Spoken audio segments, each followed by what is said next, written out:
As part of our ongoing Central Florida Gets Real initiative, we're bringing you stories about Black history this month. Every year up until the pandemic, thousands of people would pack into the town of Eatonville to celebrate author Zora Neale Hurston. But outside of that, many people really don't know the impact of the small town sandwiched between Maitland and Winter Park, right there along I-4. Deneige Broom shares the history of America's first incorporated Black town. If you just think about what has happened over time, the fact that Eatonville still exists is itself noteworthy.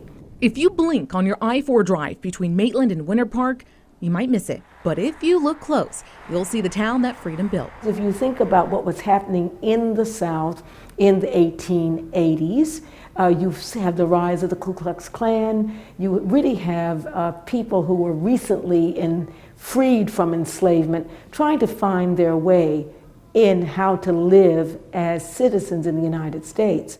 During Reconstruction, all Black communities or race colonies started popping up in the South. Free Blacks cleared land, planted groves, and helped build Maitland. But they wanted something of their own. And in 1887, Eatonville became the first Black town to officially be incorporated in the U.S. The town was founded as a Black haven.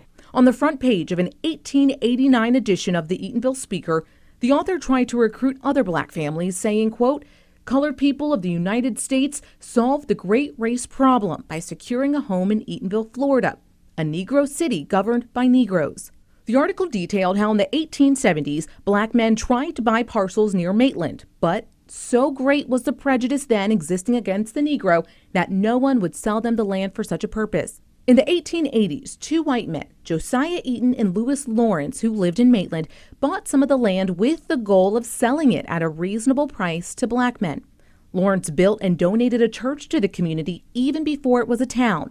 St. Lawrence AME was rebuilt and is still used today, with a history older than the town itself. And Eaton's name lives on in the most obvious fashion. People in Eatonville helped to incorporate the city of Maitland, so that kind of animosity that did exist and that destroyed Rosewood, that animosity that drove the Black people out of Ocoee, did not exist in terms of the relationship with Maitland and Eatonville.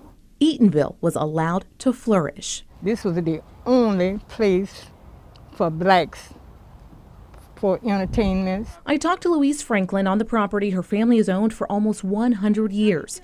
We sat just yards from the imaginary line separating Eatonville from her home in Maitland. But she remembers when that division wasn't so imaginary. Those who lived in the Maitland area, which is a very few, we had to go to school in Eatonville, churches in Eatonville. She, like the other Black children, went to the Hungerford School, one of the best schools for vocational training and early STEM-like programs. Today, what was the sprawling campus is practically empty.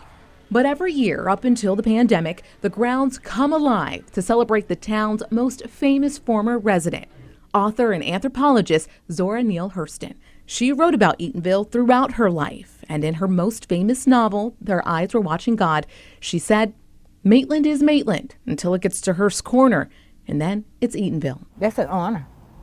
We're proud of that. Deanna Albritton, WFTV Tonight. And you can join Vanessa Eccles for Getting Real about Central Florida's Black history. That is Saturday night at 7 right here on Channel 9. Catch the next WFTV Tonight at 11.